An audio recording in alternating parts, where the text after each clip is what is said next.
Welcoming everybody. Welcome, welcome, welcome. Hi. Hello. Wait, this is not loud enough on my end. I'm sorry. Hello, chat. How are you this very lovely day? I hope you're doing fine.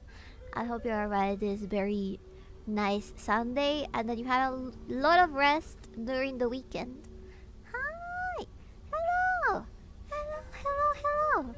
So I prepared a little presentation with Roma about some Peruvian pre-Incan civilizations so that you guys can learn a little bit more about something that Roma is very, very, very, very passionate about.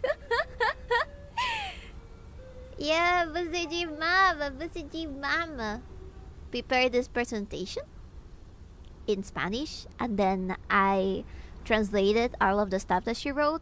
She is a fan of anything that has to do with Peruvian history. She has lots of books in her little library thingy where she keeps a bunch of different historians that have written about cultures in Peru, both Incan and pre-Incan. She really, really likes it. It's like she's very, very passionate about history. And she's also tried to pass that down to me. I'm not that much into history per se, but I really like Peruvian history for some reason. It's cool. Especially stuff like myths are always enjoyable for me to learn about. So it's something that we bond over. She knows more about general history about the world, so maybe she could do at some other point something more focused on, I don't know, another culture or another topic that you guys would like to listen about. There's several civilizations in Peru that she can do presentations on, and also eventually I would really like to be able to tell you about Incan myths, because those are what a lot of current cultural media gets its influence from. Like lately, one of you guys sent over, there's this animation project by a Peruvian animation house, and they're making what looks like an anime. It looks really fucking cool. It looks like an anime about Peruvian myths, and it's really cool. And I would love to explain to you where all of those myths came from. I think that would be fun. Take notes. There's an exam at the end. Yes. Do take notes. Do take notes. Cause maybe not today. Maybe next time I will ask you some questions. Or maybe I will reference stuff that we talked about before and you will not remember. So you better take notes. Okay, take notes. Take notes. That sounds really cool. Lots of real good unique streams from you lately.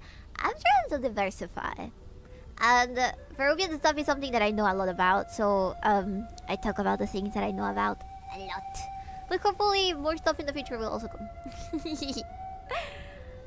Same, she failed. She has not failed. I just have a little bit of a frail memory, but I do have lots of history books as well. And notes. I have all of the... They also teach general story, Peruvian history at schools. Both private and public teach you about specifically Incan stuff, but also pre-Incan cultures as well. At least the basics, you know. I remember doing a bunch of presentations on these different civilizations, like Carol, for example, which is something that I'm gonna talk about in a bit. Hola, Bibi, suegra. Hola, Bibi, nomás. Mi mamá está aquí en el espíritu. My mom's here in spirit, okay? Because everything, we put this thing together, and she was so happy about it. We spent like some days researching and making sure that everything that we read and everything that we researched was accurate. She has favorite authors as well, and there's some type of debate regarding which things from Peruvian historians are true or an interpretation, and there's also a bunch of things that I'm gonna explain as we go around this topic, okay? There's so much information, but yeah, hopefully I can show you everything today. Let's see. Let me get YouTube chat. YouTube chat keeps escaping. Hello, Calacastillas. Los causas. Yes. Nosotros los causitas. Otra causa. No, non-sexually. Causita, normal expression. Okay? Good damn it. Alright, let me see. Let's start. I think I can do it with my with my keyboard. Can I? Please? Alright. There we go. We're gonna start off by talking about Peru and all of the different regions it has, so you can get a better hold of the geography of this place that I've lived my whole life in Peru. I've never moved away. I am not secretly, I don't know, German. I am not secretly German. I am not secretly any other ethnicity. I've lived in Peru my whole life. So have my parents.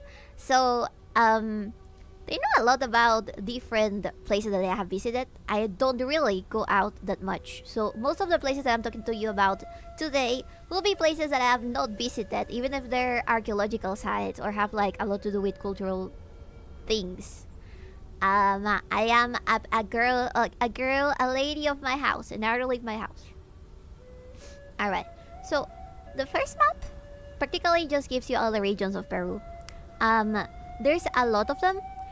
For most people that travel to Peru, they would think that only Lima is populated in a city scale. But there's several cities all around Peru that have become more advanced with time. They have their own industries, they have their own cultural identities. You cannot tell a person from Loreto is the same as somebody from Arequipa because they will impale you verbally. You're totally not Chinese. I'm not Chinese. But I can show you where kinda, sorta, the Chinese population that came around the 1950s settled in, which is this zone over in Lima. I don't know if you can see. Yeah, you can see my cursor. Alright. Lima is the capital. Over here. Over here is the most, I would say, diversified part of Peru. Everybody lives here. Every ethnicity you can imagine lives in here. We have Asian people, we have African descendants, we have Peruvian indigenous people, we have Peruvian people that descended from Spaniards. We have every single type of Peruvian ends up in Lima because it's the capital and it's the place where everybody goes to find a job because it usually has the biggest amount of economical growth. So people move over there kind of like to get better chances at getting jobs and all that, you know? Name all the ethnicities. Go ahead. I can't. I cannot. Peru is divided in 3. Aside from, okay, first the regions. Okay, we got all of this. I know some of you are from regions over here and over here. I know that I have some businessmen that live all around Peru. But aside from this being the regions or provinces, there's also something that we use to divide the zones by geography in Peru because of the differences in altitude and climates that belong to each part. We have this part, which is basically La Costa. It's like where most of the deserts are, where it's easier to reach the ocean and kind of like move around, and that's why places like Lima were chosen by the conquistadors to make it like the capital of the country. It has very easy access to the ocean, right? And aside from that, we also have the middle part, which is the Andes and all the hills. Everything that is up high up there is in the Andes. And then the other one is the jungle, which we share with Brazil, actually. Part of the Amazonas is also in Peru, not only Brazil. And there's a lot of places. They all have different pronunciation of things sometimes. They have accents as well. And it's really cool. It's really cool meeting people from other places because they will definitely make sure to tell you where they are from. There's some sense of Peruvian pride, or there used to be with older generations, where, and I guess it depends on, also like where exactly you are placed in Peru. I see you, Arequipa, but there is a certain province or region pride regarding of the zone where you are from. Kind of like how in America it also works like that, The ones from the East Coast have a different identity than the ones from the West Coast and the South and the North, What's this cool presentation? We're gonna be talking about some pre-Inca cultures that 𝕓𝕦𝕤𝕚 compiled information about, and she wanted to talk about that. I told her pretty much, talk about cultures that you would like to tell people about. People that have never heard about anything regarding cultures in Peru. Not really for me. I hate that fucking stupid, dirty, stinky ass chiclayo. I get you. I totally get you. But I'm mostly talking about older people. There's definitely some chiclayanos that believe that they are true chiclayano identity, and they would kill. They would kill to defend their chiclayano pride. I'm pretty sure. But yeah. So the specific places where these pre-Incan cultures were settled and that we're gonna be talking about today are these two. Caral. It's pronounced Caral. It's written like this. Kirill. Maybe you would pronounce it like that. Kirill. Caral. And then we also have Nazca. The Nazca culture or civilization, which most people I have that know anything about Peru probably know about because of the Nazca lines. Those huge lines that extend kilometers that are usually in the shape of animals and other anthropomorphic figures. Yeah. So let's start with the Nazca civilization. Alright, let's start with the Nazca civilization. The reason why we're talking about this one is because it's the most well-known one. Aside from the Incan one, that it is like what came after the Nazca and Caral and everything else. So I thought that we can begin with this, and eventually we can crawl our way into the Incan Empire on another presentation. Peru mentioned hello. hello. I cannot read your moon runes for name, but thank you for being here today. Vivi at the OK Caral. Hi, Vivi. Hello, Scotty. For some reason, the Japanese loves Nazca. They appear in at least 4 animes. Yes! I'm sure that is because it is a very well-known archaeological site. And people get excited about it. They're like, you know what? I'm gonna write my animes about aliens coming from this place. Or being in the Nazca lines at some point. I'm pretty sure that... Oh, there was this one scene in... I think it was Food Wars, where they talked about Peruvian food, and they were praising it as it being very, very delicious. So there's only the most. I wouldn't like to say the most remarkable thing about Peru. It's its food and its archaeological sites, but it's definitely something very important. It's definitely something very important, and that people take a lot of pride on. Food wars, not food wars. Come on, get your. Stop thinking about feet, man. Stop thinking about feet. House of Bourbon. This. What are you talking about? Did I miss when you talked about religious preaching about quick consumption? Not yet. So quick consumption. Let me do a little detour here. We're gonna yap a lot, so get ready.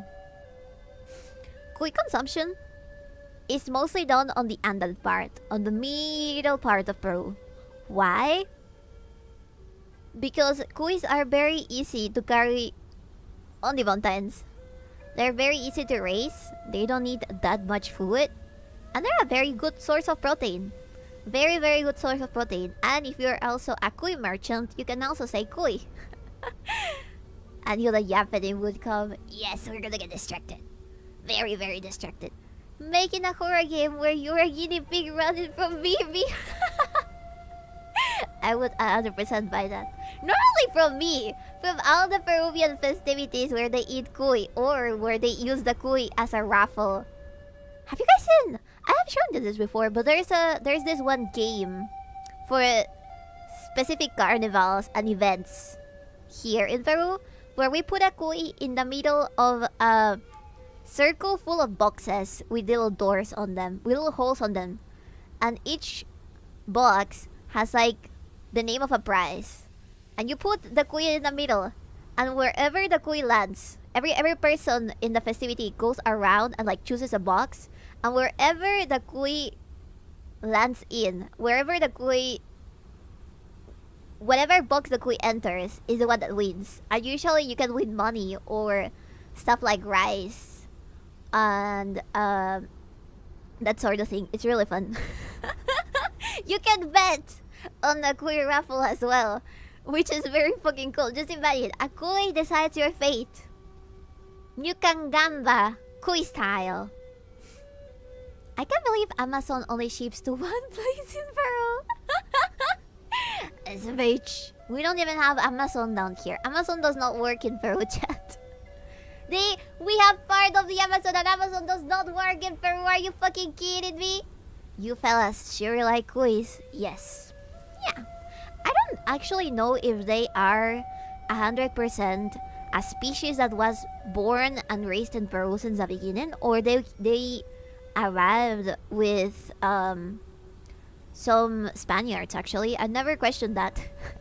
I've never questioned the origins of the cuy, but I would not be surprised if the case is that cuys are 100% Peruvian and not actually from Guinea. It was? Yeah, there you go. I trust in Chef. I trust a fellow Peruvian that probably has more knowledge and more memory about high school history classes than me. In a level I was not expected. Don't worry. We usually don't eat cuy in other places that are not the Andes. That sounds fun. Do you let him go after? No! Of course not. You have to eat it. Or you put it back into its pen and eventually it gets eaten, you know? The guinea thing was classic Spaniard stealing. Really? Man! Where is even... Guinea! Isn't Guinea... Where is Guinea? I did some geography classes. Anyways, cuys are Peruvian. Guinea pigs are Peruvian. They should be called Peruvian pigs, not guinea pigs. Who came up with that name? Anyways, Nazca. Nazca civilization. So just to have a little timeline, I put here the timeline. So we have the lithic stage, the early archaic Garal, which is the first civilization in America. First civilization in America. Americas. And then, whatever this is, early formative, middle formative, there's definitely other cultures around here, but I'm just focusing on this two. And then is when Nazca came by. Then the Wari Empire, kinda at a like 100 to 200 similar time to the Nazca one. There was the Wari Empire, then the regional states, and then the Incan Empire. Because of and Pachacutec, which was the Inca, was born around this time. One of the Incas. Then we also have Viceroyalty, which is also a very, very interesting period of time in Peru, where the conquest by Pizarro started. And then eventually there was a house of Habsburg. And then the House of Bourbon, Enlightenment, and Revolutions. And then eventually the Peruvian independence from the Spaniards. And then the Republic, which is a bunch of good and terrible, horrifying leaders. And eventually we landed with Alan Garcia in 2011. There's more story to this. More contemporary story to this. Which, if you've seen any degree of international news and ever stumbled upon the most stupid president we've ever had, you would know the things didn't go well after Alan Garcia. It's your hard out Canadians. I'm sorry that you guys keep guinea pigs as pets. That is not my fault. I don't know who chose that. It's like if I decided one day out of nowhere that I wanted to keep, I don't know, American boars as a pet. You know? It would be as random as that. If the coin wins or loses is irrelevant, the destination is always the point. Yes. Or they could also die out of old age. Sometimes. Replica era in resume. And then it goes worse. Yes, Republica. Wasn't he like the one that wore a hat? Yes, not the one that wore a cat. Although, And there at the end is the start of the conquest of Vivi. I shall take over Peru eventually. Yes. Learning about Garcia can blow your head. We should probably touch that at some other point. You know what? I think that, not even from a political standpoint, we could explore the contemporary age just to list all and every single fuck up from the presidents. From Velasco to Dina Boluarte. It would be funny. It would be funny. Alan Lees. Oh yeah. This last president, he kinda oofed himself, but there's a huge conspiracy theory about him still being alive because somebody took a picture of a very fat lady that looked exactly like him at the airport. So he might still be alive. Who knows? That's part of the Peruvian mysteries. Theory. I would vote Vivi for Queen of Peru. Vote Vivi. V. In the next polls, please. Public school says the Nazca civilization took a left and then just went around circles for 700 years. Maybe. You know, the desert kind of looks alike in every single zone, you know? It's very easy to get lost in the desert. Very, very easy. Es war. Se me va el inglés, perdón. Sí, es war. Es uso. Didn't a Peruvian president resign? Truth facts. That's Fujimori. It's another can of cans. It's another can of worms. But yeah, let's continue. There's so much that you can learn about Peru. We can keep these streams going forever. Anyways, let's start with Nazca. Why? Because I hate going in order. Nazca lines. Let me see if I can move myself a little bit.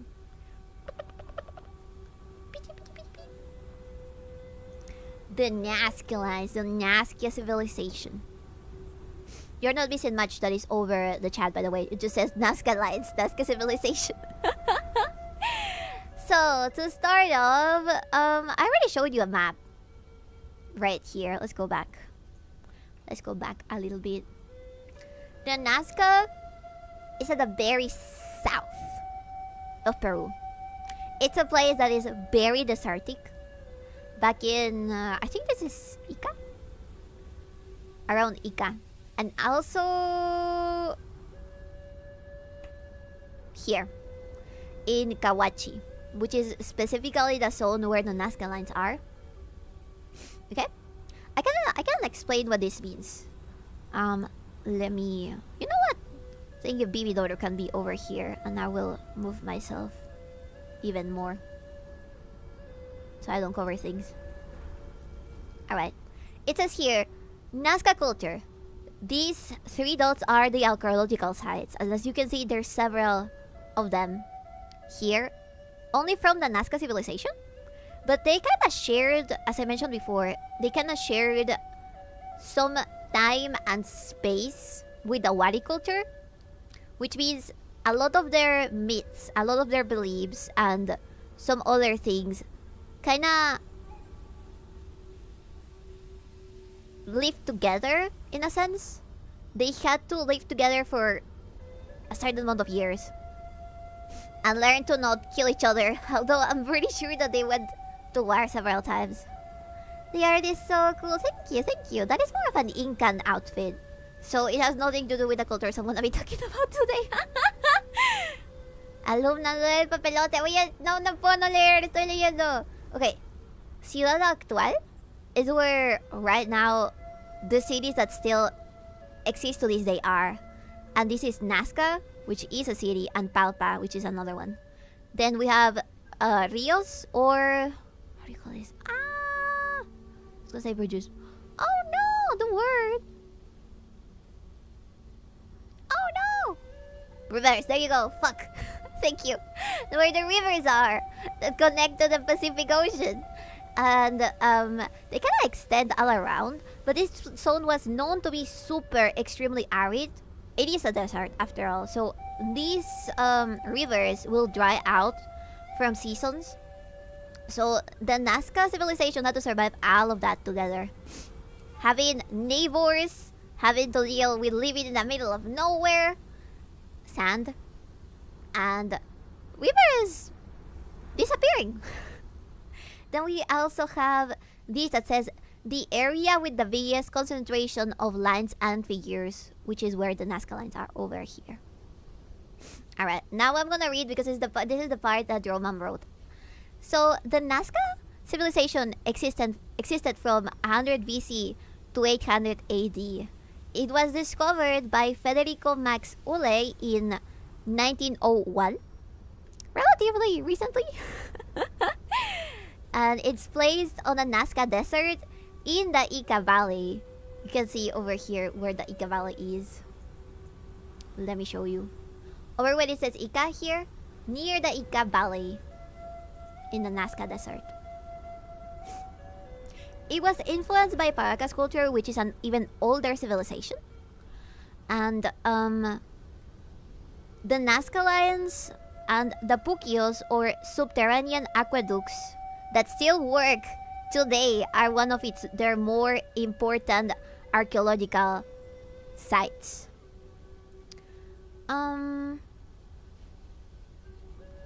So over here in Kawachi, it was also right side for deities, because they found huacas, which are basically Peruvian pyramids or pyramid-like structures that were for ceremonial rites. They did indeed human sacrifices. And they were kind of brutal, because they would murder women, men, and children. Everybody was equal in the Nazca society. Everybody had some value for the gods to be sacrificed for. Except maybe the ones that held a certain amount of power. Sacrifice him, bro, for a GPU. You could have. Now it's only the will of the gods if you get your GPU or not. So, next slide. These are the huacas. The huacas are in the top right. Those are Peruvian pyramids. Very blocky. They don't usually end in triangles like Egyptian pyramids do. But they were still pretty much used for the same thing. There were sacrificial sites. There were... Oh. Alex! Hello! Thank you! Thank you for the raid! Welcome, Alex! Welcome, welcome! Hello, raiders! Today we're learning about Peruvian history. We're learning about specifically a pre-Incan civilization called Nazca. And I'm explaining to chat that we used to have pyramids and shit before, not even kind of at the same time as the Egyptians, except maybe not this culture, the culture that was before this one. Hello, raiders! Hello! Can I get a little shout out for Alex, please? My hands are holding a gigantic book. Paracas are cool with their elongated cranium and stuff. Yes! Paracas are the culture that elongated the craniums of people because they believe that would make them closer to the gods. This is not Paracas, by the way. This is Nazca, but Paracas came before and in a very nearby zone, if not the same zone. But Nazca also had these aqueducts were called Cantayoc aqueducts, which are these spirally things. They still work to this very day. You can still get water from one point to the other just thanks to these aqueducts to this very day. Thank you, thank you. Thank you, Biscuit. When do we get to see the part where the Emperor's new groove happened? That's a few thousand years from now. A few thousand years, but we will get there. We will get there. I will show you who real Emperor Cusco was eventually. See, alright. Thank you. Thank you for the follow. Thank you. Alright. So, I decided to add some myths to these slides. And I asked Jobman because it is kind of confusing.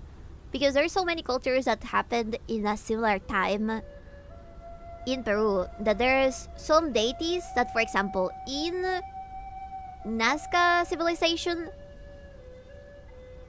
did something that in another civilization, like a Wadi civilization, they didn't do. And also, I think that it's similar to, let's say, when in Greek myths, certain deities would be combined with others, or they would have different names, or they would have taken different actions depending on who you asked. If you were from like different souls, you would have a very different perception of certain deities. And that's what happened down here. I fell asleep on a sleepover and my bro elongated my cranium. Don't worry. You'll be closer to the gods. Eventually, a little UFO will come pick you up. They will recognize you as your own and they will pick you up as a fellow Peruvian. Alright, let's see. So, first off, we have the god Kon. Here. Over here. This silly fella with his tooth all out, smiling almost mischievously, is the god of wind and rain for the Nazcan culture. I'm gonna be specifically talking about the interpretation of these deities by the Nazcan culture, not by any other. So if you read, I don't know, about whatever other culture and it says, actually, Kon was a demon from hell. Yeah, maybe. I don't fucking know. I cannot ask the Nazcans right now. But this is what archaeologists and historians have kinda gotten together to agree with. Oh hey, isn't this the Incas? No! Wait, we're gonna go back to the timeline. Where the Incas are over here. Alright? Before the Incas, there were pre-Incan civilizations. So fucking many that I lose count.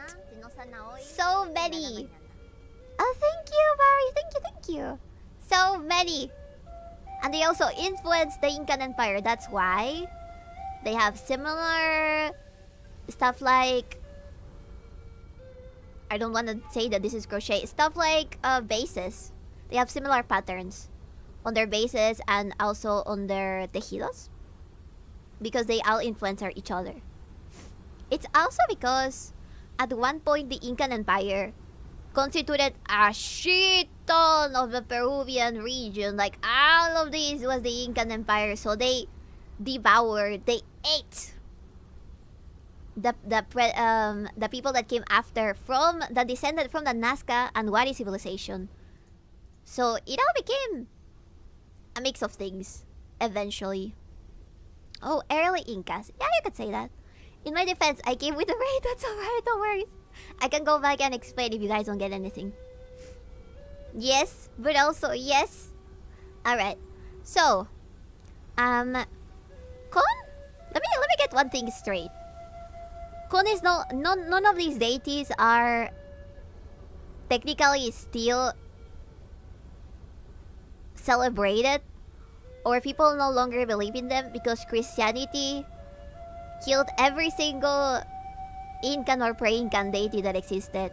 Unless you're somebody that is pagan and still believes in stuff like Pachacamac or the Inti. But otherwise, it's very rare to see somebody that still believes on these deities. So I would say I can accidentally not be accurate and it would not be that bad. The only pagans left are larpers. Yeah, pretty much.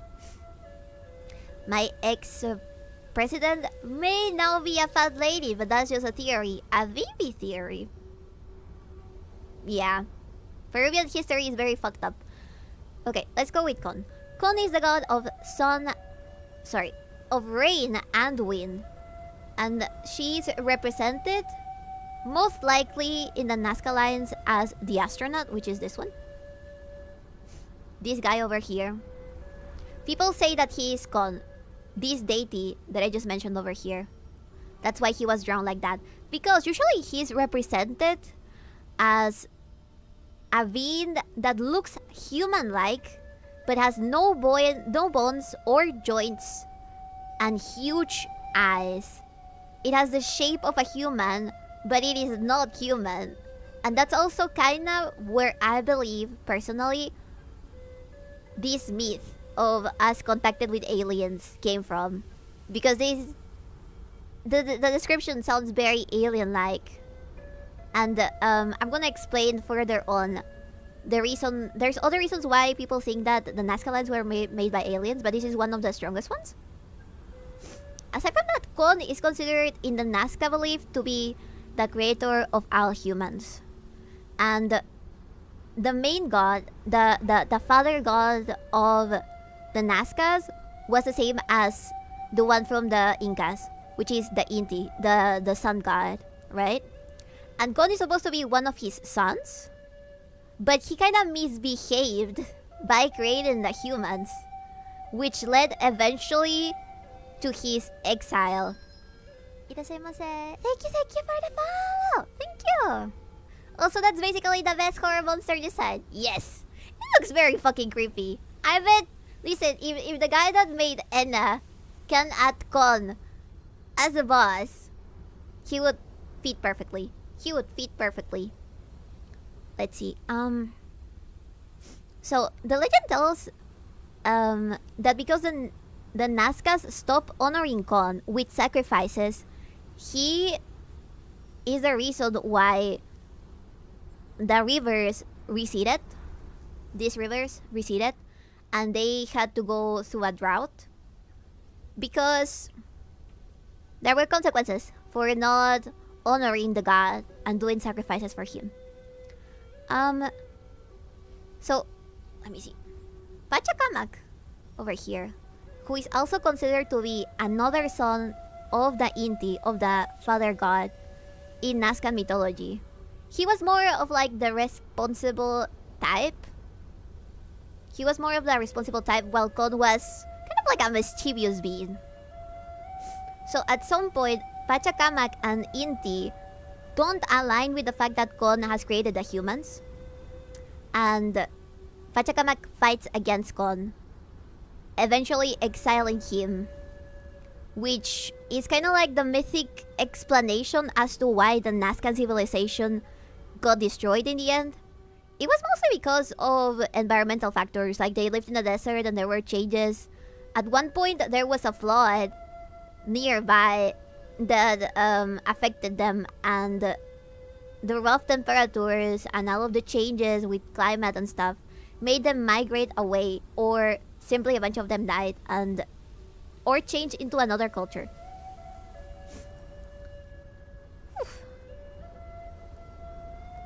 Beamy, god of rain, that he decides to create humanity because I'm lonely, immediately gets exiled by own people. So there's other myths about Pachacamac being the real creator of the human race, but I would say that these sort of beliefs kinda conflict with each other because of that. Oh, thank you, Neo. Thank you. Nazca land, Zivi. Yeah, I'll get to it. Let me just explain. So we have Kon, Pachacamac, and they exist on their own version within the Nazca civilization. Because there's other myths regarding Pachacamac from other civilizations that kind of conflict with this story that we have right here. Alright. So the other deity that I can mention is Boto, who is a sea god. He is a god of destruction and fear, usually represented as a fish, almost with also feline and avian characteristics. He looks very scary, and people feared him so much. The only reason he was celebrated was because of fear. They were afraid of Boto somehow punishing them because they would not bring any honor to him. So there will also be sacrifices from people, and also stuff like any sort of, let's say, instrument or precious metal or even stuff like food was left inside jars and sealed within these wakas in order to use them as offerings for Boto and Kon. Let's see. Woo! So over here I put a little graphic that I think belongs to a touristic company, so please do not please do not, I'm not sure if this is super accurate or not.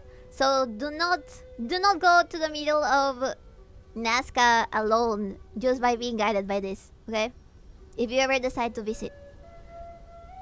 Who needs rivers when we have Inca Cola? That is true. We only need rivers for the animals and also the crops. The rest, we can all drink Inca Cola. Too late, I'm already on my way. No!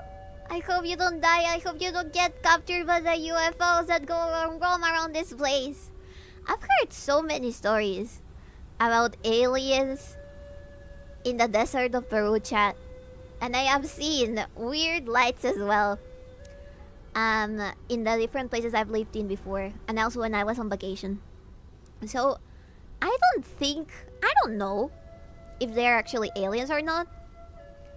I don't fucking know.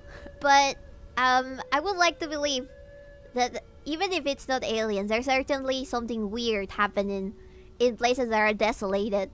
Because you see lights. You see lights, you hear weird sounds, you see weird people roaming on the highway. So even if it's not something 100% paranormal, I would suggest to be careful.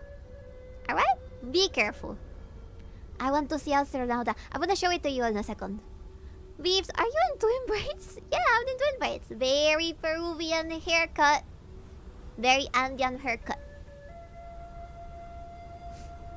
As long as we don't pull a green piece on the Nazca lines. Yeah, that's the other thing. So, a few years ago, Greenpeace visited the Nazca lines to kind of protest.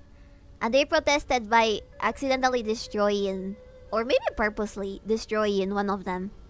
It had to be reconstructed, and it was a whole mess. It almost became an international scandal, because the Greenpeace people kind of did it as awareness for climate change or something.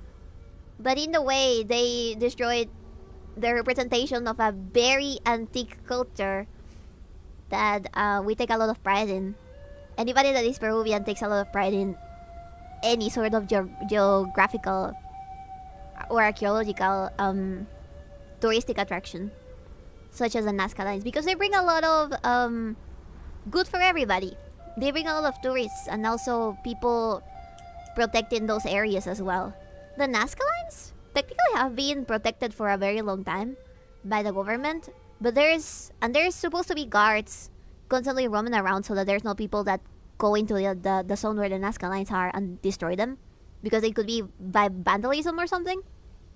But it can definitely happen, like with the Greenpeace people. Hola, mi abuela, extraterrestres. Yes. Yes, UFOs. Yes, aliens. Yes, yes, yes, yes, yes. I'll tell you in a second. So, this is the part that Dromam wrote and I translated in English. The Nazca lines were discovered by Toribio Mejia in 1927. There's a total of 70 that are from 50 to 1,200 feet long. They were traced over the desert and form geoglyphs that represent various shapes, from animals, plants to geometrical figures and anthropomorphic figures. According to archaeologists, they were traced over the desert and hills along the ages. Their exact purpose is unknown. Some theories stipulate that they were meant to be whacked on as part of religious rites and processions. Others say it could be used as an astronomical calendar to indicate the time of sowing and harvest. Several mummies were also found around the area, and this only makes the theory that this was a ritual sign stronger. But usually mummies are not hidden in regular places. They're usually hidden because they were part of maybe the leaders of a civilization, or because they were sacrifices, you know?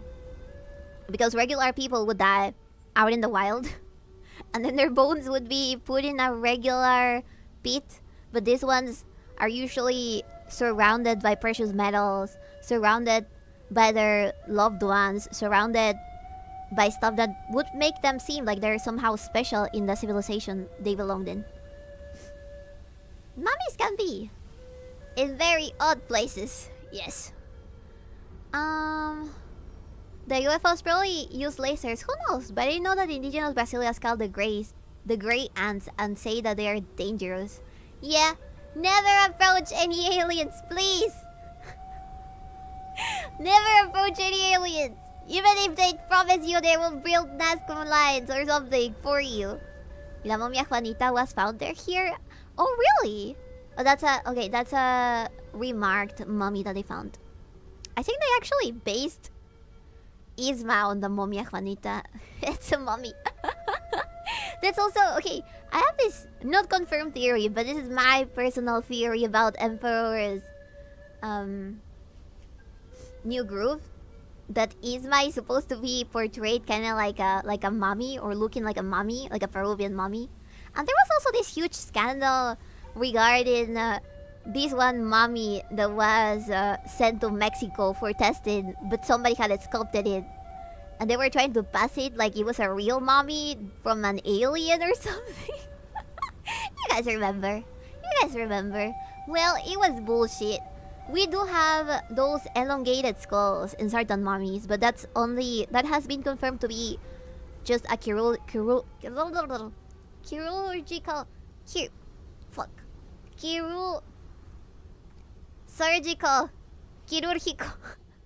it was like a surgical thing. They would do that, I don't know, I'm guessing that to deal with tumors, or to deal with, or maybe as a religious thing as well. I've read that it was for a religious reason, to kind of like be closer to the gods or something. You got it. Oh, I don't even know if that word exists in English.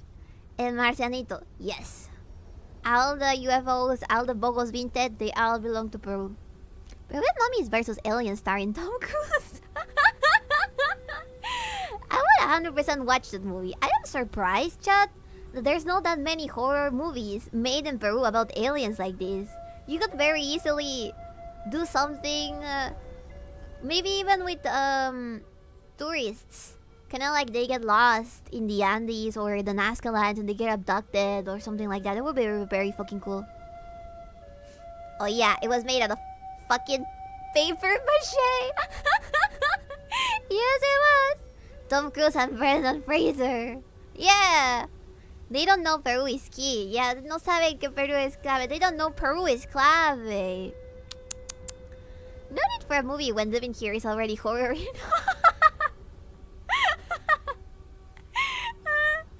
It's so real. Love the video. Thank you. Only if the mummies are acted by Terry Crews. Oh my god. Yeah, we can make a whole cast. We just need a director. And maybe some financial help from the government. Alright, let's see. Most of the lines can only be fully seen from above, is what 𝕓𝕦𝕤𝕚 is saying. Very loudly. I remember she was like, you have to tell them. You have to tell them that. How is it possible if they were Incas, unless Nazcan people made planes? How else would they be able to see all of them on the full scale? It makes no sense. That's the biggest question regarding the Nazca lines. Like, they're too big. It makes no sense. Even if they're for ritual sites, even if they're whatever reason that they want to feed you. Why are they so big? And why can they only be perfectly seen from above, several feet away from the ground? Aliens. Aliens. Aliens, I tell you. Aliens. I feel like could just draw thing and then build it on scale. That is true. Anyways, let me show you all of this. This is the star, which are these Toho-like hieroglyphics that look like this. They look like patterns from the Nazcan civilization. Then we also have the Palpa hummingbird, which is beautiful. It really does look like a hummingbird, exactly like with its beak and everything. It is so cute. Then this is a route that this tourist company uses, I guess. Itasemase. And they start at the whale. There's a whale here because it was very close by the sea, so the people here also seem to have been connected to a certain extent to the ocean, because they also had this deity that was a fish-like being. We also have a compass, a trapezoids, the astronaut, which is the biggest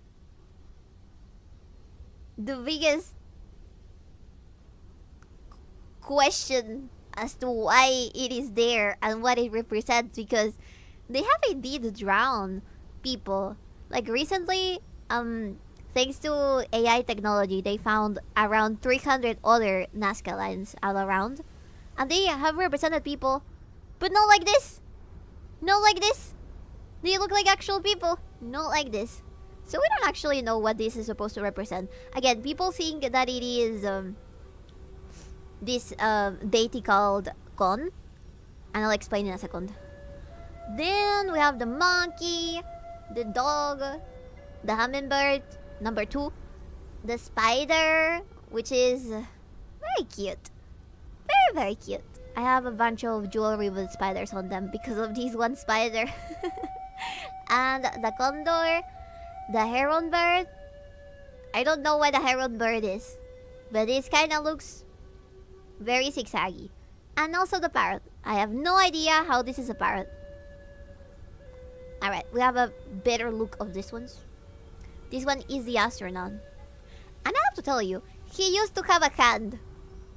He used to have a hand over here for some reason that eventually disappeared. It kind of looks like something else, but I swear it was supposed to be a hand. A hand, yeah, a hand. The reason why they say, well, people believe it is gone is because of the eyes and the fact that its body doesn't look human-like almost, which is also mentioned in the descriptions of Kon, as he was a deity that looked human, but it wasn't quite human. It looked like he had no cartilage and was kind of floaty with gigantic eyeballs. Again, the thing that most people associate with an actual alien is the astronaut. I'm guessing that it's called, I don't know why it's called the astronaut exactly, but I'm gonna guess it's because of the shape of the head that kind of looks very blocky. Did he look more human like before? No. Again, the spider and the monkey. It's hard to keep it going for centuries. Keep him a break. Why don't letting it all hang out? He's just very happy to see you. Very happy to see. As you can see, this picture was super old. So it might have been that the people that walked recently during that time around this astronaut went this way and they kinda accidentally fucked up the shape. And it's originally supposed to be like this instead. You know? Like he's dancing kinda like an Egyptian. So maybe. The spider looks more like an ant, to be honest. There was a debate regarding if it was an ant or a spider. I think they technically don't know still, because it has 1, 2, 3, 4. No, it has 4 legs. Never mind. It kind of does look like an ant, but maybe they didn't realize the differences between ants and spiders back then. The monkey is obviously a monkey. I like the Yu-Gi-Oh! Earthbound Immortal Cupback Apple design version. I've never seen that one. Just a penis? It's not a penis. The spider. So many excuses. It's not a penis. No, it's not. El chango. Sí. El mono. The Peruvian government doing a massive secret operation to make him lower his. Hey, we gotta keep it. We gotta keep it tourist friendly. We need to be able to keep it PG-13. You know? I guess it must have been some mystical being. The monkey? Yes. The spider? Yes. There's actually, while researching about this with your mom, there's another god, but this was not celebrated. Sorry, it was not honored by the Nazca civilization, but another civilization. But we do have a spider-like god in, I think, a southern civilization that happened before the Nazca one. But I would have to do a little more research because I wasn't sure if I should put it here. Some other people mentioned that it was part of the Nazca civilization, but I didn't find those sources, so I didn't put it in here. Civilization, yeah, they're civilizations or cultures. Aliens are just demons. I guess I could say that. The Mexican mummy one that they made a cake meme out of. Yes! Exactly. This is the real thing. This is a real alien. This is a real alien. Was there any free Ice Age or... Let's look at this. When was the Ice Age? Before Lithic? Probably yes. Wait. So there's... I think that these are their only theories right now, but supposedly ancient Peruvians came by with through America, like almost every other ancient civilization came through the Bering Slate. I think that's how you call it. El Estrecho de Bering? Yes. Hello, Bibi-san. Peruvian history. Yes. Yes. I would guess not, since Mongoloids came through the Bering Strait. There you go. Maybe there's another line like these which are more in Criddle. Is there any explanation why aliens who built those weren't good at drawing? That's true. They were not very artistic. They had those aliens probably had a different kind of autism. They were not like the artsy type. They were more like, I know how to pilot an actual UFO kind of autism, I believe. I choose to believe in the cyclic theory. The Bering Slate, of course. Strip! They came from the Bering Strait, but Bibi's neither straight nor real bear children. No! Shut up! No! Listen. I am gray and I am Peruvian. I might as well be an alien. Or half alien. How do you know? You guys are also green. And aliens are usually green or gray. Have you thought about that? They were intergalactic passport bros. Oh my god. You know what? Maybe. The so-called gods were demons who tricked them into human sacrifice and worship, and it happened all over the world. That's what I think Christianity believes in. And if you see some of the representations of these gods, like the one that I mentioned that is half a spider, it looks very demony. So I would not be surprised if that's the actual secret of human civilization and we're just keeping it away. I don't know. I love conspiracies. You guys know. Also, here's a little drawing on how supposedly the Nazca civilization did the Nazca lines. But do you believe? I don't know. There's also a mummy up there. And the mummies from the Nazca Desert are very well maintained, because in the Nazca Desert there's nothing for kilometers and kilometers and kilometers and kilometers. It gets super fucking cold at night and super fucking hot in the day. So these mummies are almost intact. Not more than the ones that were found in the Andes up on the snowy mountains, of course. But they're in very good shape. Very, very good shape. You can see some cranial preparaciones on that skull down there. That was made by Paracas civilization, but I do think it would make sense. It would be logical that if Paracas that was the predecessor of Nazca civilization, had this sort of skull shaping methods that the Nazcas would not have done the same.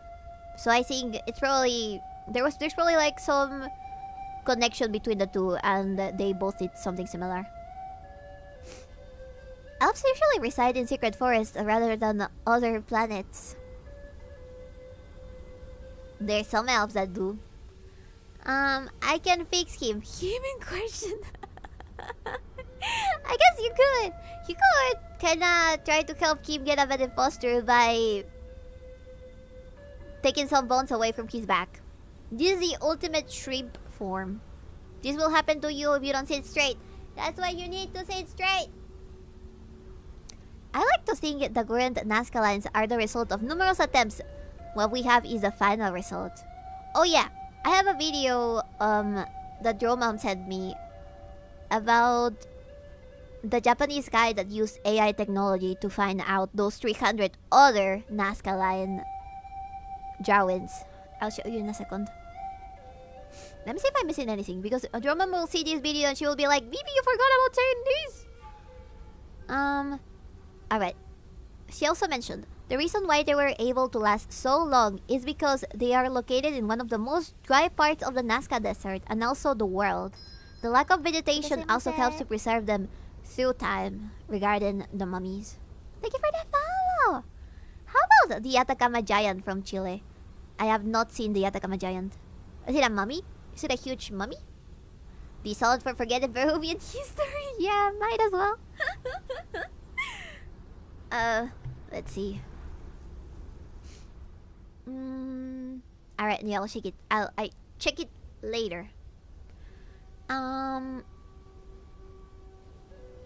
Give me a second. Let me read. Real and true. It is okay. It's already known that Chileans are. What the hell are you guys talking about? Stop fighting. Stop fighting. We need to be better. If you don't wanna end up with reparaciones craneanas in your skull, you better behave. I refuse to believe there are giants in Latam. You're a giant or you're over 6MT.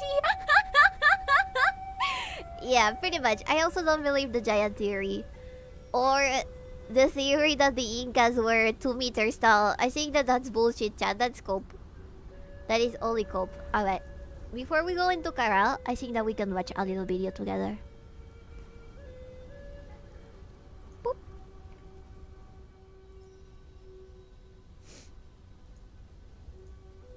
Let me mute this. Let's watch these. In southern Peru lies the huge Nazca Pampa, spanning more than 400 square kilometers. These geoglyphs, or figures made of stone and gravel, have intrigued scientists for more than 100 years. Their markings, now etched in the desert landscape, revealed large line drawings and smaller relief figures. You can see it is actually in the desert. I see that they traced this over with like a program, but the shapes you can see. Not all of them, but you can. I wanted to figure out. This is a Japanese researcher these geographies that decided to input With AI. the help of AI, we found more than 300 new figures. I'm opening my Inca Cola. Sorry. Using AI-assisted surveys, Sakai and his team were able to re-examine the distribution of these figures found across the desert and located along the trails. Look at how many of them there are. That place, I think that Nazca people would constantly just go there to practice their gigantic drawing making. Like, it's like their canvas. They used nothing else. So in 1994, when I start the investigation, we know only the 30 or 40 figures. I used satellite images, aerial photos, and drone images for fieldwork. But the Nazca Pampa is huge, so I got discouraged. So I asked a Chinese professor historian. of He's Japanese! I like when they find giant skeletons and try to hide it from the public, but we have so much proof. I don't think I've ever seen an actual case of a giant that I believe is like... A giant skeleton that I believe it's true. AI, tell those Nazcas to pick up a pencil. Science at our As a university, mage. and he recommended to Are use you AI. related to him, boss? No, And I'm I not. start with IBM Japan in 2018. First, we detected the large type of the figures. These large figures extend more than It's 90 meters long, Orito. yet their shapes cannot be recognized from ground level. It's literally Orito. The team concluded the geoglyphs It's formed animal-shaped Monkey. ceremonial plazas at the start and end points of pilgrimage routes that cross the Nazca Pampa. The Nazca After Pampa. that, they recommend to work with IBM Watson Research Center in New Japanese historian, Japanese York. science, Japanese normally, president. we Welcome need to a lot Peru. of data to train the I mean, AI. Because of their The jobs. Nazca team utilized an image recognition AI model that had been pre-trained on a large-scale image dataset. We divided the aerial photos into small squares of 5 meters each. AI analyzed the squares and then flagged the areas where we would do on-site inspection. Ultimately, This place locating the It's so flat. This place is so flat, chat. 303 figurative Look. geoglyphs. Sakai confirmed the presence of these You know what actually okay, listen, this is a video that Girl Mom sent me, but she has no awareness of what AI is. So it would be very fucking funny if it's one of those cases where AI, you feed it a bunch of stuff and you tell him, hey, recognize patterns here, and it does recognize patterns that are not actually there. It comes up with its own ideas, like kind of when you look at a cloud and you think it kind of looks like a duck. But it's AI, and this is just bullshit. And I don't quite know what kind of method they use, but I hope it's not something like that. AI hallucinated and everyone's just going with it, maybe. smaller figures found along footpaths, representing human-like beings, domesticated animals, and decapitated heads. I believe this could be true because there is something that I forgot to mention. And Draw Mom, if you're watching this, do not do this to me. Do not decapitate me. So Nazcan civilization was also well known to keep the human heads of its enemies as trophies, and they would hang them on stakes outside of their houses or on their belts. So I think that this one accurate. This one These accurate. figures are thought to depict ritual scenes. We used remote sensing for 15 years and discovered more than 300 figures. Using AI, we Alright, found let's look at this. Let's analyze this. Mexicans still do these lines, yeah? So do Peruvians, to be honest. If you look at any hill, any hill near your house, there's probably a football symbol in the hill. or a religious one. I'll give them that. Or a religious one. Imagine I bring back a Nazca and they tell you, they just go, what is this white devil talking about? Those aren't ours. Maybe AI can reanimate a Nazca mummy. That was a moon night. This look very weird. How is this a person? How is AI? How is this a turkey? Were there even turkeys in the Nazca civilizations? This one I can get. It's a guy. It's a kid playing with it's gigantic monkey. This one, it could be like a fish holding something. This one could also be like a fish holding. You could say these are mermaids. If we have already aliens, why couldn't this not be mermaids? You know, why could this not be mermaids? And this is just a guy with two gigantic balls. And these do not look human whatsoever. I don't believe this. found nearly the same number during a 6-month survey. So I think we can decode the meaning of the figures of Nazca Pampa. So AI changed the game. I wish I knew. Maybe I can check their studies and see if there's any definite conclusion, because they would not dare to say yes, we have a definite conclusion when they actually don't. You know, I will do my little research and we'll see. Also, give me a second. When did the ambience. Fish with a knife? Yeah. The ugly Nazca lions are supposed to be Chilenos, I think. No! No, they can't be! Imagine if the AI they used was Grok. Oh my god. So basically they did Grok. Is this true? For their own history? Maybe. So another thing is most of these cultures, even the Incan culture, didn't have a written word. So they could not pass down information that was not verbal. They had no way of writing. And they only kept track of stuff like inventory or numbers through knots on a display of ropes. I'll show you in a second what it looks like. This one? They had quipus, yes. But I'm gonna be 100% honest with you, chat. There's a lot of debate regarding which things are true or not. Like, Drow mom has this, or Dryder mom has this. Her favorite historian is called Maria Rostorovsky, who is a Polish Peruvian researcher who was not formally trained, so a lot of other historians hate her because she was not like renowned by any important academic institution, because she did this casually. But some of the things that she says make more sense than what a bunch of other historians say, and I will go into that in a bit. Alright, let's see. What else did Dromam write over here?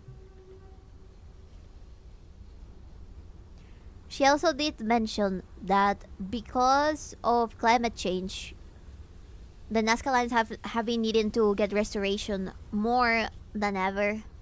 So hopefully that does not get more fucked up and we end up losing a cultural patrimony. There is a hypothesis of quipus as writing, but I also doubt it. Yeah, definitely. I don't quite know. Anyways, let's continue with Caral. Caral is in the province of Lima.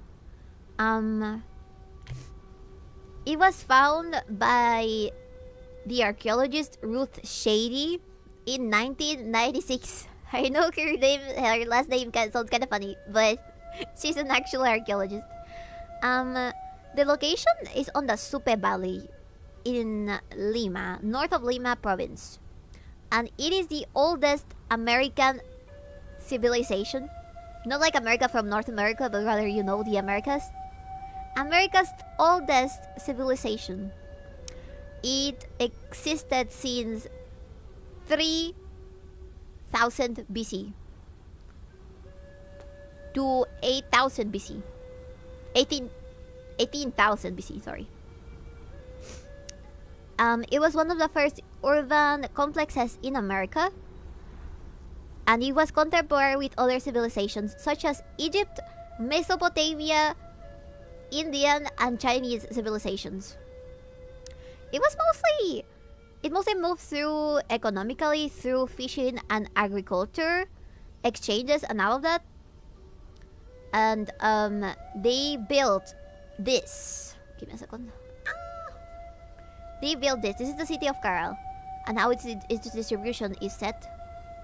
This one was the biggest pyramid, the major pyramid, a residential, kind of like a place, an old pyramid, another tinier pyramid, more residential complexes.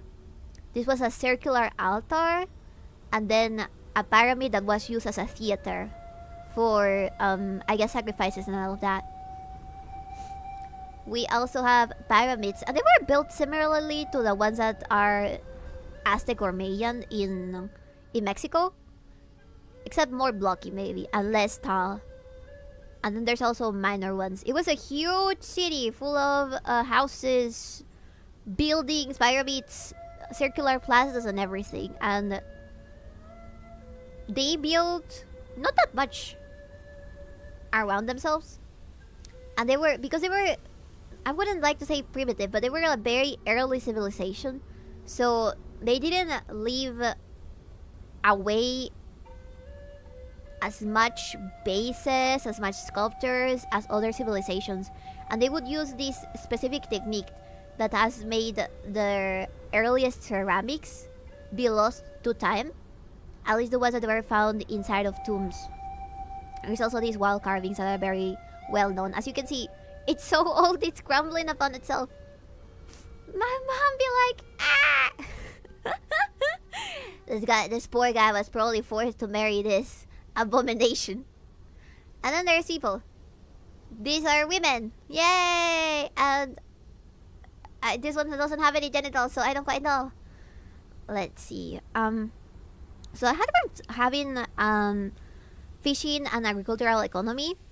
They stand by the principle of reciprocity, and you will, if you study anything that has to do with Peruvian civilizations, you will see this concept a lot. But you will see it for the wrong reasons. Okay? Let me explain what the concept of reciprocity is.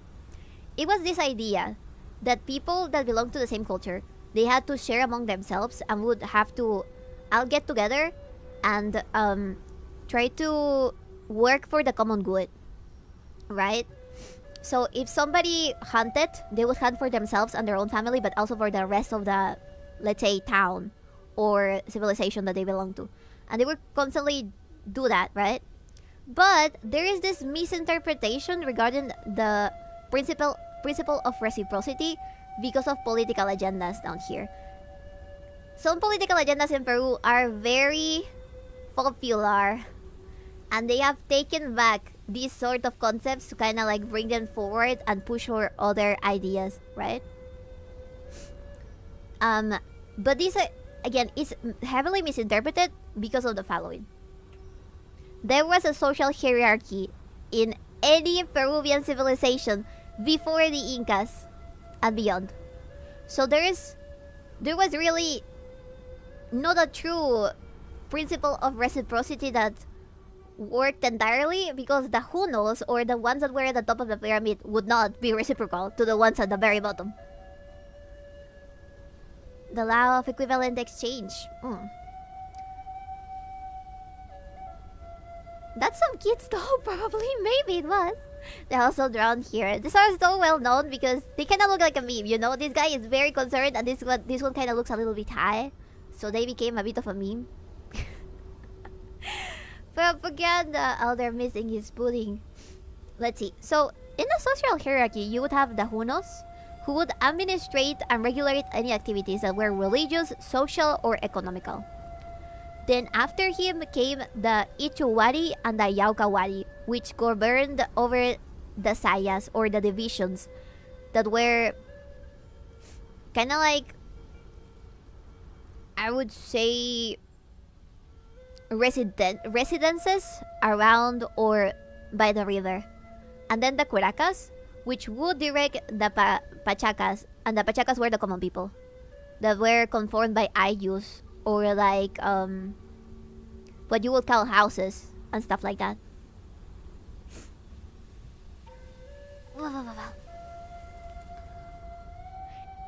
This culture, again, okay, this one.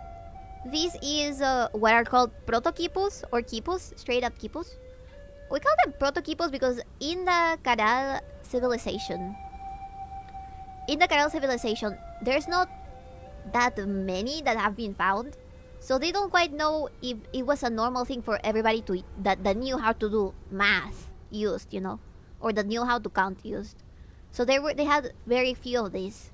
But in further civilizations, like the Incas or the Wari, they did have regular quipus, and they found a lot of them. It was basically a way to kind of like count. You see, there's this string that you would put more strings of yarn into, and for example, if you wanted to count the amount of llamas that you had, you would get a certain color, and you would start counting them. And if you run out of space, you would pick the same color, and that's how you counted all of the things from a group, right? And this would carry information. And during the Incan Empire, there would also be these guys called chasquis that would run from one place to the other, even if it was like thousands of kilometers away. And they would carry these quipus as a way to kind of like show that measurement or that accounting to other people. So that's how we found out that this worked like that. It's like an abacus. Yes, it's like an abacus, but made out of this rope-like thing, pretty much. The receipts, yes. Oof. And also around 2009, UNESCO declared Caral a worldwide patrimony because it is the earliest civilization in America. Oh, Chasquis, messenger high on them fire leaves. Yeah, they were also high in cocaine. Cocaine during the Incan Empire was used so the Chasquis would run faster, and also so that people that did religious ceremonies would be more connected to the gods or something like that. Anything that had to do with hallucinogenic drugs was somehow connected to rituals and stuff like that. And that's where these beverage that people take in the jungle that makes them trip balls comes from as well. The Americas. Yeah. My phone's running out of battery.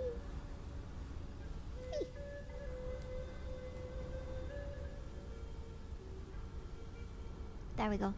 Irrelevant to the topic at Cat Doctor Professor Bibi, but have you watched the popular Peruvian animation P Club? Huh? P Club? I don't know. I don't think so. What is it about?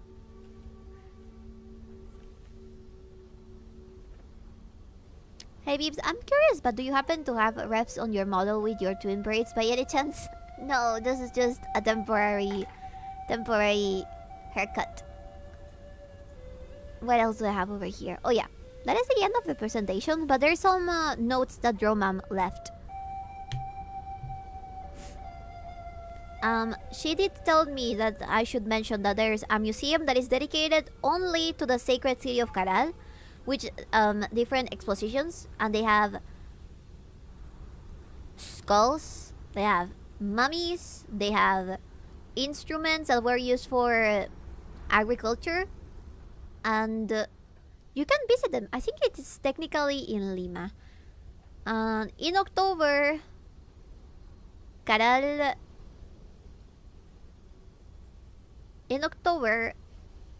will be 31 years.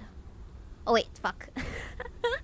In October, Caral will have had 31 years from being discovered and excavated. And then she mentioned it was a capital of a brilliant civilization that developed on that zone almost 5,000 years ago, and it ended up being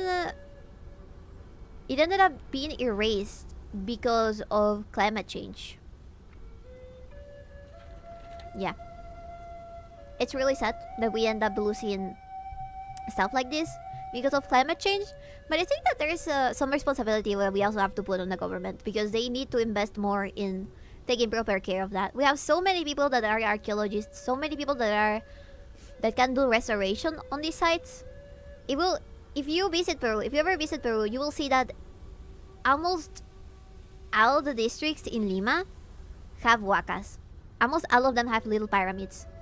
And let's say if this pyramid was in today's age in a zone that is super populated, there would be houses all around, and they would be using the pyramid as a place to throw garbage in. If the local mayor does not take care of the pyramids, they end up being places where people throw garbage in, or kids or teenagers get inside and they do drugs inside. It's really, really sad. I visited a handful,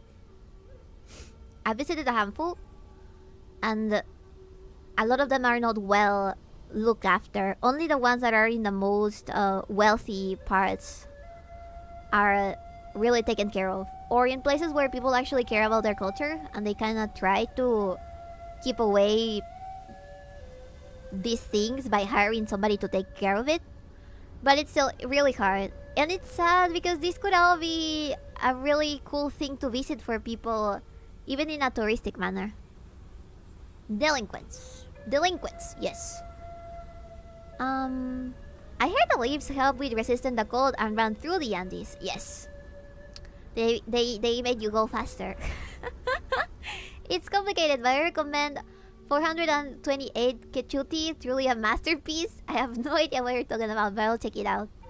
Corruption in Peru. Who would have seen that coming? It truly is the biggest problem of our current culture and the cultures that came before it. Yep, I've seen a few. 31 years old, barely. Damn. Yeah. This was very recent, and when it happened, they had to rewrite a bunch of stuff because before that, the culture that they thought was the oldest was another one. I think it might have been one before Nazca. It might have been Paracas. But yeah, Caral is also called for some reason Norte Chico in like academic papers that do research regarding that, so you might find it like that if you wanna do your own research. I do not know why its name it's Caral, but they also call it Norte Chico or Small North. But yeah, if you see this, the Nazca bases and the way that they decorated their textiles, it kind of reminds me of how Enna during barbecue had a bunch of these patterns, and that's because the creator is Peruvian and he decided to base on some of the patterns but from other cultures. I think Incan and also Paracas, if I am not wrong. Let me see. Yeah, there you go. You can see here the rest of the most popular civilizations that happened during Peru before the Incas. You have Chimu, you have Moche. Oh yeah, Moche was the one that we believed that was the oldest one. And then we found Caral recently, and that's how we had to rewrite a bunch of stuff. You had Chancay, Ixma, Huarco, Paracas, Chincha, Wari, Nazca, and Inca. And the Incan Empire became huge eventually. It extended over to Ecuador and also Chile. And something that I think it's worth mentioning is that the fact that the Incas did not force the civilizations or the cultures that they invaded or they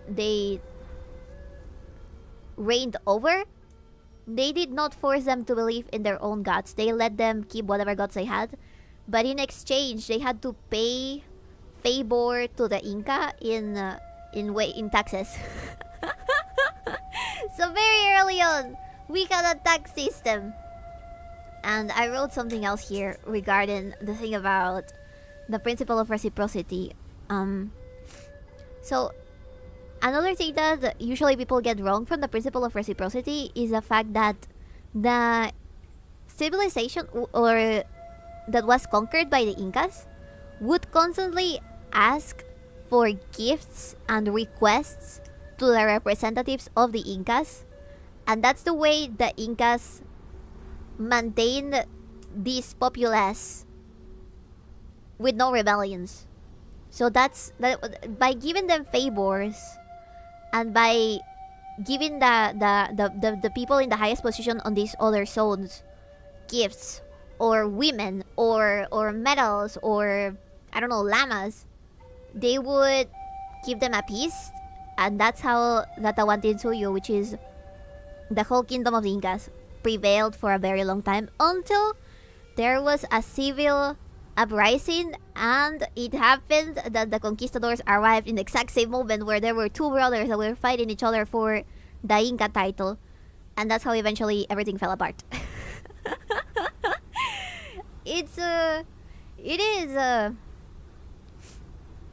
you are suggested.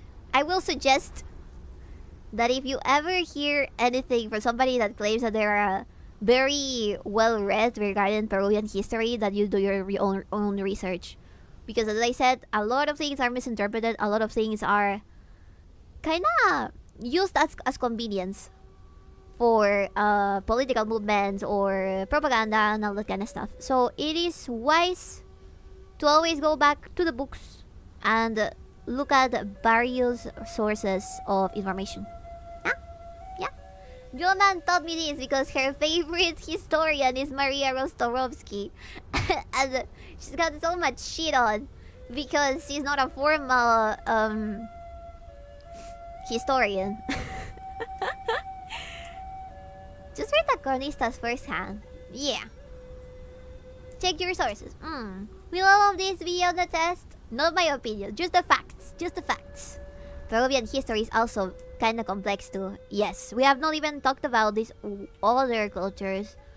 And there's definitely, because we were dealing with real people, there was definitely opinions regarding who is the bad culture that they fought against, you know? So, I am aware that there is some cultures that hated being under Incan rule, and they also supported the conquistadors. I think they were probably some tinier cultures that existed nearby Cusco. Oh yeah, so where Machu Picchu is over here in Cusco. It's a very high up place. It is. I have no idea how much up there it is, but I know that people get altitude sickness relatively often when they visit Cusco. What else? The jungle is a safe place if you have a guide that you trust in. If you don't have a guide, please don't go anywhere. Please, I beg you. People go a little crazy with exploring. They believe that they're Indiana Jones and they go anywhere without a Peruvian to help them not get kidnapped and then sold in the black market. Yeah, there was a lot of tension between the Incans and Southern American cultures. That's true as well. Cusco, do you have a good group there? Yes, sir. Yes, sir. Then they end up like Cito. Oh no! I did tell you guys about the story of Cito. He got lost in a valley with his girlfriend, and then his girlfriend pushed him off a cliff. A gigantic, a very, very, very, very, very deep cliff. And they didn't find their corpse until 3 years later. It's calling a few of my crew! I need to draw myself as Emperor Cusco now. Alright, chat. That's pretty much all that I had for today. But thank you guys so much for being here, joining, yapping, hanging out with me. I had a great time. Thank you guys so much. And I hope that this was informative and you like Peruvian history a little bit more and you get the cultural context of my weird-ass country a little bit more. It was fun, boss. Yeah. It was. Thank you guys so much for listening. I'ma put this here. And let's return to my regular cave. So you can see my cute chuyito. This is called a chuyo. And it's kinda like the thing that the Russians wear, except it's Peruvian. It's supposed to keep your ears warm, but I put it behind my ears today. And you know what an empress has to do, right, baby? No comiences con tus cojudeces. Okay, let me see if I can raid. Let's go ahead and raid... how about we raid 𝕬𝕤𝕤? Ambient music is really nice. It's a Peruvian flute combined with some desert ambience. It's really relaxing. I do recommend it. Alright, let's go raid 𝕬𝕤𝕤 over in Twitch. 𝕬𝕤𝕤. Let me check if she's still gonna be live for longer because I have raided people on accident. I have left as soon as I've raided. Okay, she's fine. She's back from pissing, so it should be perfect. Perfect time for a raid. Here is the copy and paste. And yeah, have a great night. Have a great start of the weekend tomorrow. Sorry, week tomorrow. I will not be streaming on Monday, but I will probably be streaming on Tuesday and then Wednesday. I'll share with you the schedule soon. Alrighty, let's go raid over at YouTube too. Thank you guys so much for being here. And if you like today's presentation, we can do something similar on maybe other cultures or maybe other topics. So yeah, feel free to suggest me anything. I will be very thankful. Let's go raid. Who is live? Oh, Sienna is live. Alright, let's go raid Sienna. Thank you guys, and bye bye, bye bye, Bertato Quick, bye bye, Redux, bye bye, Scaldy, bye bye, Godless Sweep, bye bye, Neo, bye bye, Marcus Biscuit, bye bye, Saku, bye bye, bye, bye, bye, Ramon, bye, bye. Have fun. Have fun.